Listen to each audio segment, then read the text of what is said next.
Hey everybody, welcome to the next episode of the Strand Tennis Center podcast, filled with tips, advice, tennis, not tennis, just life advice too, whatever you need. Like it on YouTube, share it on the podcast as well. Thank you.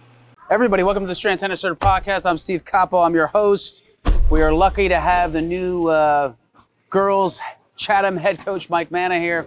He has been a familiar face here. We've had him on before as the Kent Place head coach, but a different role now. Thank you for being here, Mike. Appreciate it. Thanks for having me. So, first thoughts, on the season for yourself. I know meeting new people, meeting new girls. You're also the coach of oratory as well. That's an all-boys school, also in Summit here that he teaches in the spring. You've coached a lot, had a lot of experience. What's your first observations of the Chatham High School team? So obviously, I'm new to the Morris County this year. One thing that I think is definitely noticeable is the depth, just from our first few matches that we've had so far with our Morris County opponents. 3 out of our 4 matches have been in conference. We won the first 2 5-0, and then we beat Mendham, who's traditionally a rival for Chatham, 3-2 yesterday, winning the bottom 3 spots. So coming in, talking with Coach Kai and just talking about with people from the past, that Chatham is really known for their depth, especially at doubles, which is I'm seeing so far. Yeah. How is the culture with the girls? Are they getting along? I'm always curious about team chemistry and things like that. Do they support each other? How's that going? Yeah, no, it's definitely different being in a public school as opposed to a private school. Everybody's was really welcoming from the beginning. Our captain, Jean Zhang, this year is really phenomenal. Just a really impressive all-around person. She does a great job getting everybody together, sent out emails to like parents at the beginning of the season about snack signups, like things that I haven't really seen from captains like a whole heck of a lot. So she's been really impressive so far.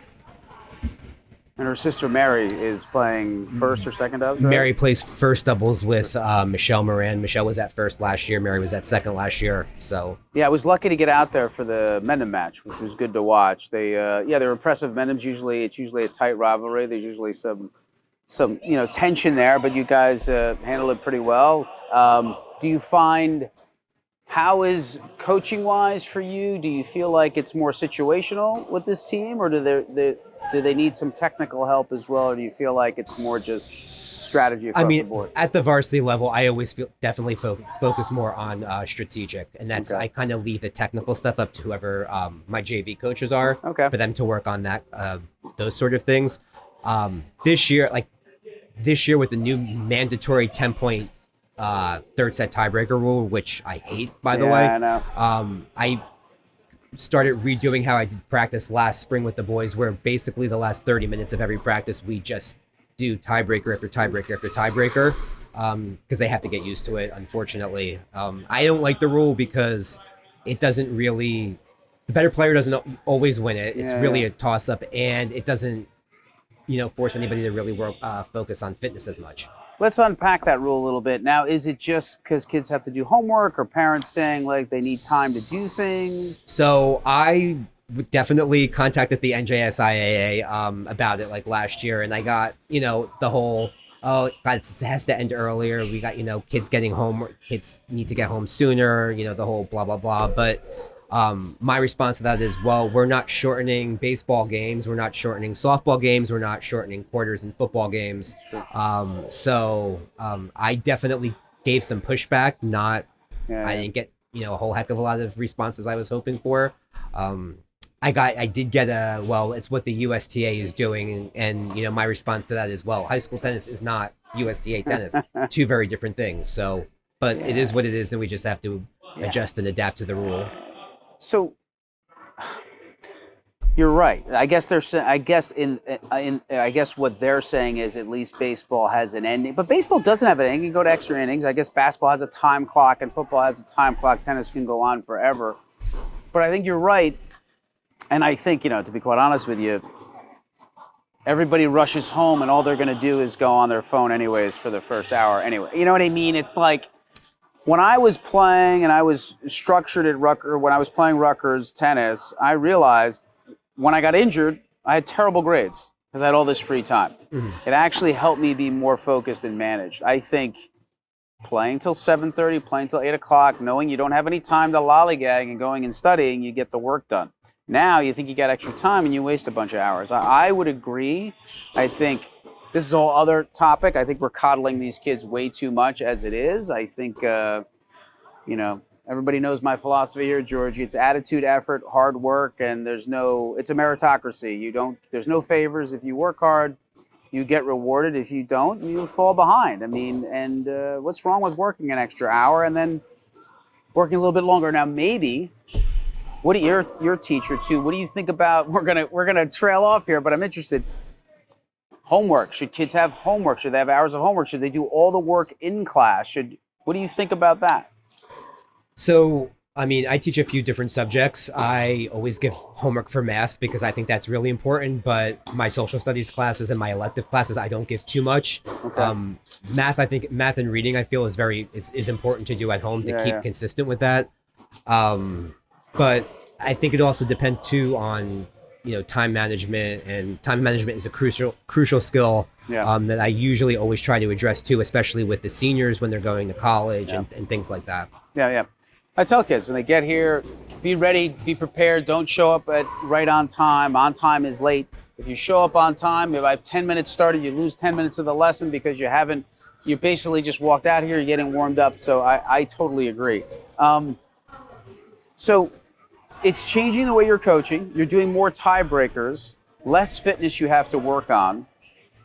Who do you think it's going to reward the wrong type of, I guess the hard question is, kids are not going to have to work as hard. Is it going to reward the wrong type of thing to say, okay, I don't have to worry about how fit I am. I can lose this set and win the next one.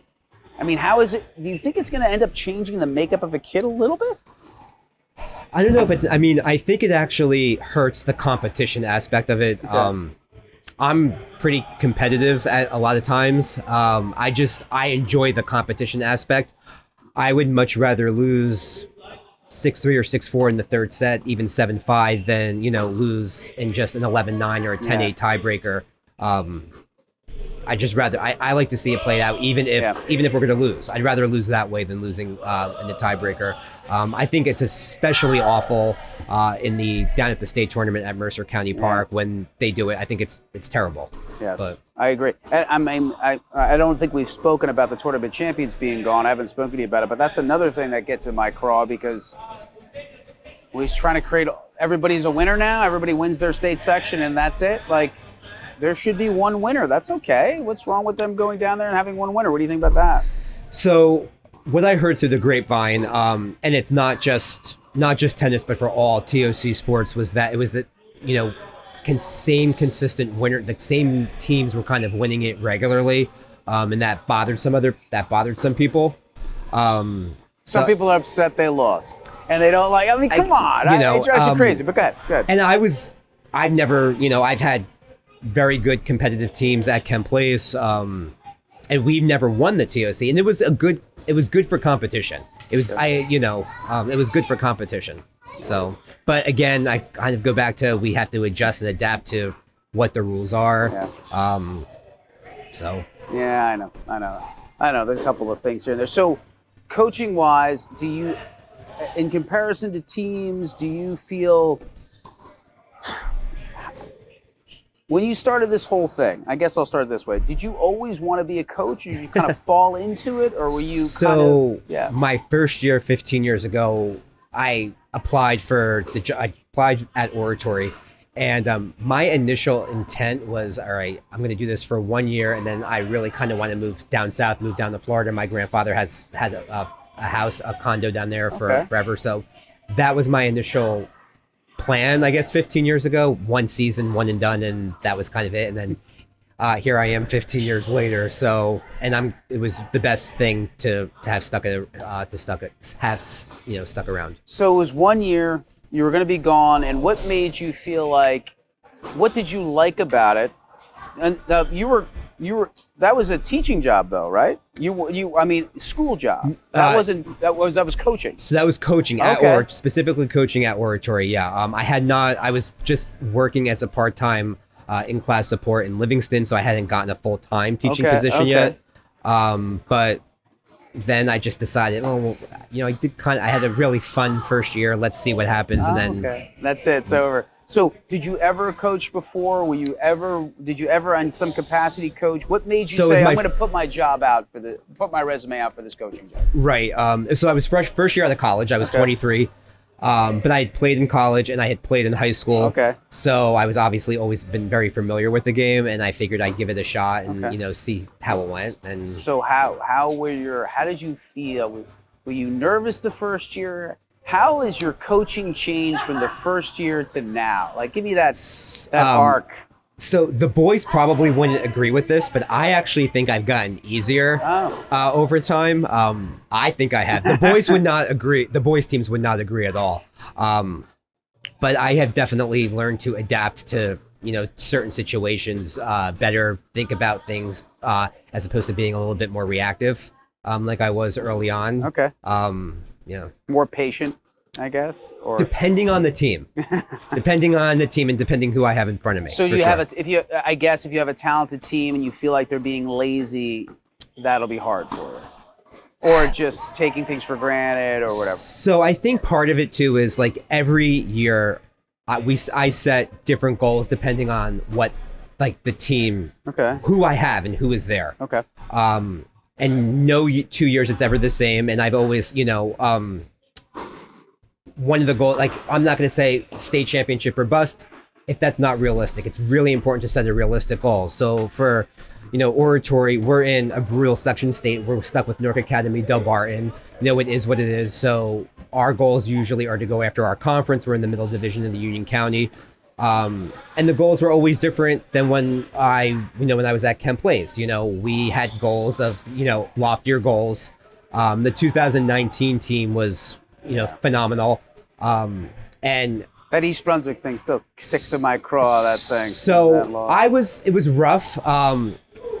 The girl, I remember our very first day of preseason that year, Caroline McGinley's older sister, Grace, and a couple of others, they said, Tournament of Champions or bust. And I said, whoa, wait a minute.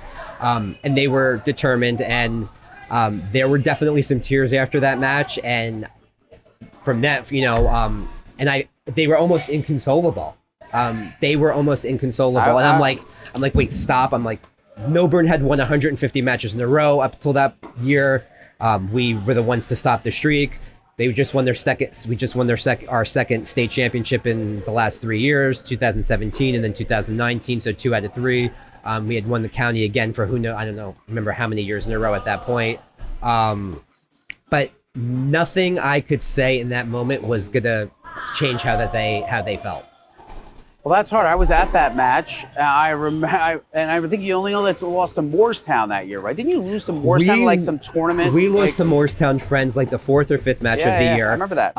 Early on in the Moorestown Classic. But the way things were going, I think if we had played them again, it would have definitely been a different outcome just based on the result that they had with East Brunswick in the final.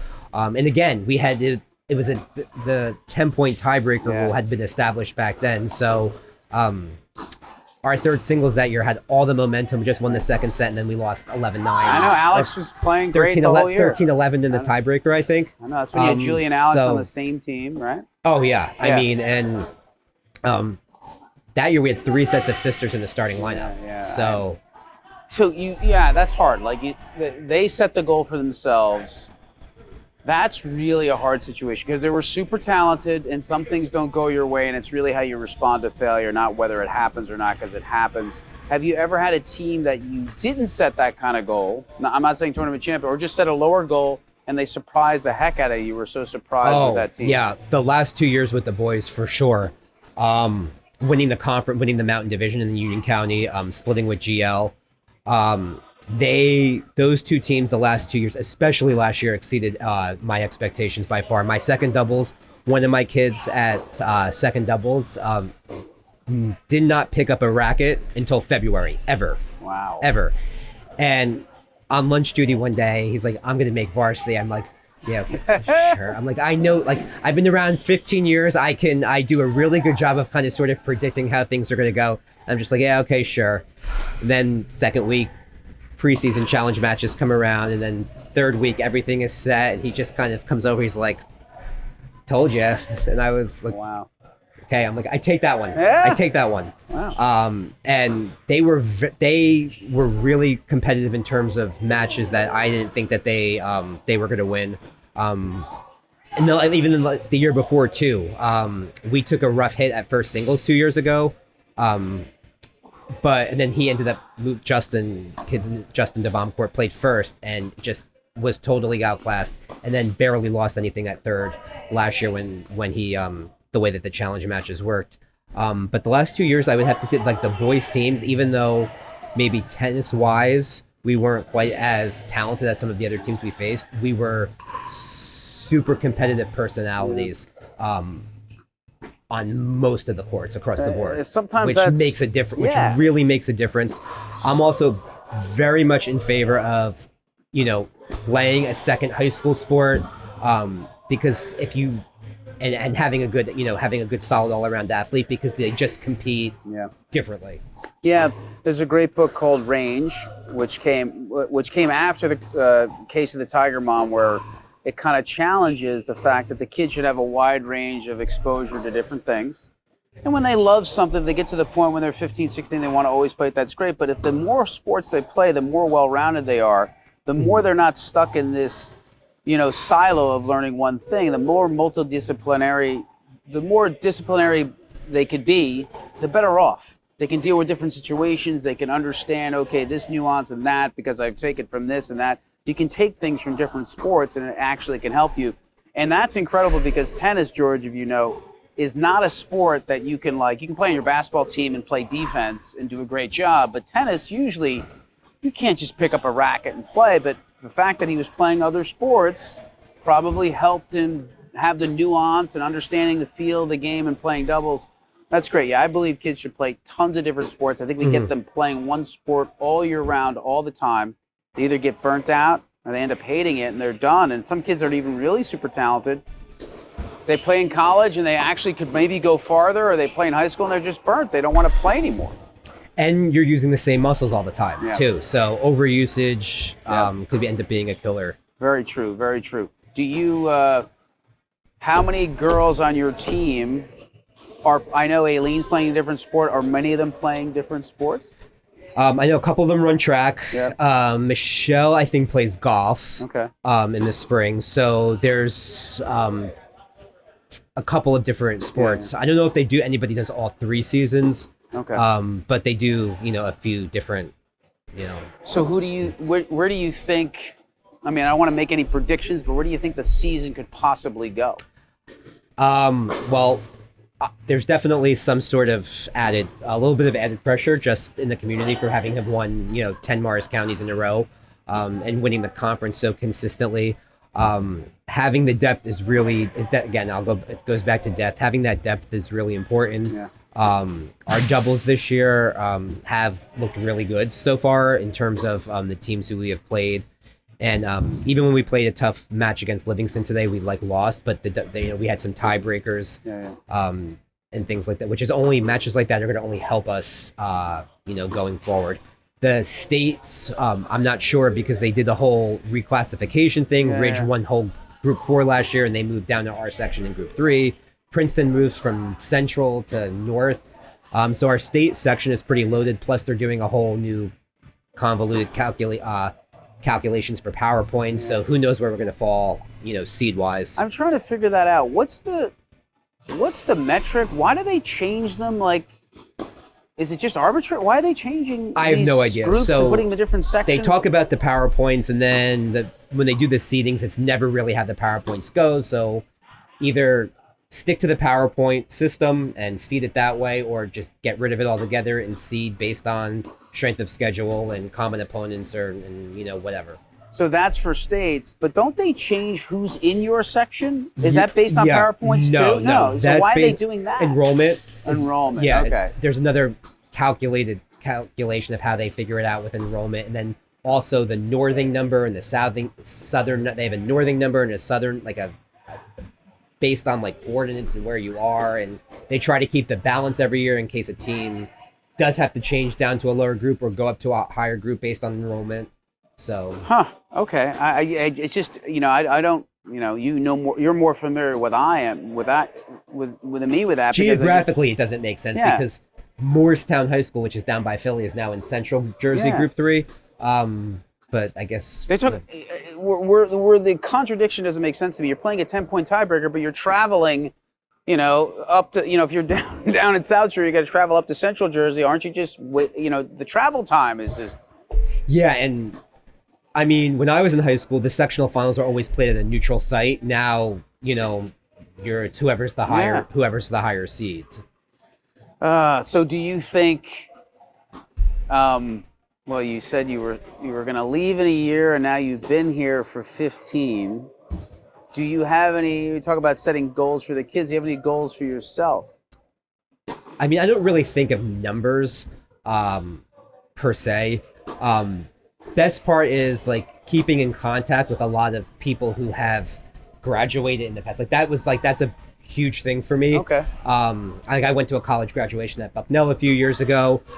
2 former players who I coached at Oratory ended up being my assistant at Kent Place for a year. 2 different players after they graduated while they were looking for a full-time job. So that's the stuff that I really value the most. Yeah. The competition, the competitiveness is it's definitely in me. I definitely love, want to win for sure. Hope to, gather, have the team meet their goals and try to win as many different types of championships as we possibly could.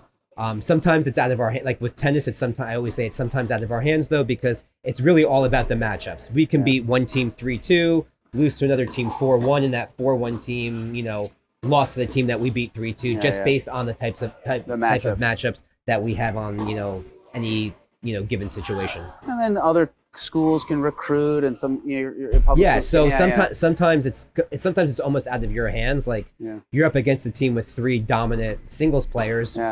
There's not a whole heck of a lot you can do at that point. So it seems like it's you're competitive, but mentorship's key. You want to make sure that they're well-rounded people too, and that they're good people and they're successful. And don't get me wrong, I hate losing. I used to be way I've gotten better with it probably over the years, and as I've gotten older, I used to be bothered by every single loss, but now certain teams where I know that sometimes they're just simply a better team, when the boys play, when we play Westfield every year, they're just going to be better. I always say, I always make the joke every year, if they win, 2 things will happen. 1, they will have my credit card and go to Root Steakhouse, and 2, I will retire on the spot and we'll walk home because it won't get any better. So I will retire and the JV coach will just take over, and that's it. I'm done, finished, because it's not going to get any better than that. So every year, that's the deal. If we beat Westfield, Ruth's Chris Steak Dinner, and whether it's April 2nd or June 1st, whenever we play Westfield, if we somehow win. What was the last 2 scores? Was it ever close? When you've played them? The closest it was ever was in 2014. We lost 4-1. 4-1. We won court number 2. Okay. And at one point we were even or up on a couple of other courts. Okay. But they your credit card is safe so far. from that situation. Losing is always worse than winning. I hate the feeling of losing more than I like the feeling of winning. Everybody says that. Winning is more of a relief sometimes, and then losing just it sticks with you. It does. But if we play and I remember a match that I played in college, the best match I've ever played. I lost in 3 sets. I'll never forget it. It was a kid from Adelphi. He was a foreigner. I lost 6-2 in the third. It was the best match I ever played. Will never play that good again. And I haven't played that good again since ever. It just happened to be, a different day. But I was able to accept it because of how well I played, and that was definitely a fluke because it wasn't even close to. I never even came close to playing like that again. So do you have to paint a different brush with every kid because some of them are too hard on themselves, some of them too easy? Do you feel like, obviously as a coach, you can't handle a kid? You got to handle them all differently? So, yeah, I mean, you have 11 kids with 11 distinct personalities, right? I mean, for me personally, when I was younger in my playing days, I wanted to be like pushed and I wanted to be told what you're doing wasn't, good enough. Not everybody could really handle that type of coaching anymore. So you kind of sort of have to adapt and, figure out what works for each, person. That's one thing I kind of sort of figured out a little bit better over the years too, is like who I can sort of push a little bit more and then where I really kind of have to, take a step back in, certain situations. I like the coach. I like the coach to ride me. It was good. It got me motivated. I needed that's that. Yes. Yeah, I needed the coach to ride me, and because I don't know, maybe because I just had the attitude that he needed to ride me. I don't know. Maybe I was a problem, George. I don't know. We were at I played for St. Joseph Metuchen. Okay. And the year we won the states, we actually had a coach, and I always say that, I don't know if I even told this story on the show. We had a coach that was the swim coach, and he wasn't even a tennis guy. The value of understanding winning in the human condition was great. And this is the year we won the states. I think we won everything, our Parochials Hills or the Beast. So we're coming home, we're on the bus, we just got beat. And we were yucking it up, having a great time, laughing on the highway. He pulls right over, and it was just like Moneyball. You ever seen Moneyball with the Pitt thing? This is before Brad Pitt when he said, "You guys like losing." So he pulled in. This is 1990, 90. He goes, "You guys just lost the match. Do you enjoy this?" And he said a couple expletives, which kids would have their phones out and recorded it. But he goes, "I don't know why you like this or you're so happy losing." And then we didn't lose another match till at the end of the year. It was just like, it set the right tone. You just like, why are these guys so happy losing? And he was just so pissed off, and it was like we were embarrassed. And then we didn't want to be embarrassed again, so we didn't lose. Those are great moments. You ever have that moment where you're like, I'm striking the right chord right now? Not cursing. Right. I'm not saying I'm not going to put you out there, but just saying, listen, this is a big moment that I need to step in. Definitely depends again. Depends on the kid. Depends on the situation. Also depends on, our opponent too. Like, if it's a match that I know ahead of time that we definitely should have won, and we lost, then I will definitely, kind of let them hear about it more. Yeah. That again, especially more so with the boys. Yeah, sure. But the girls, I have to say, at Chatham, they are definitely competitive. They want to win, which is great.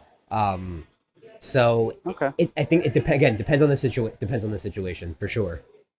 Well, I hope you have a great season.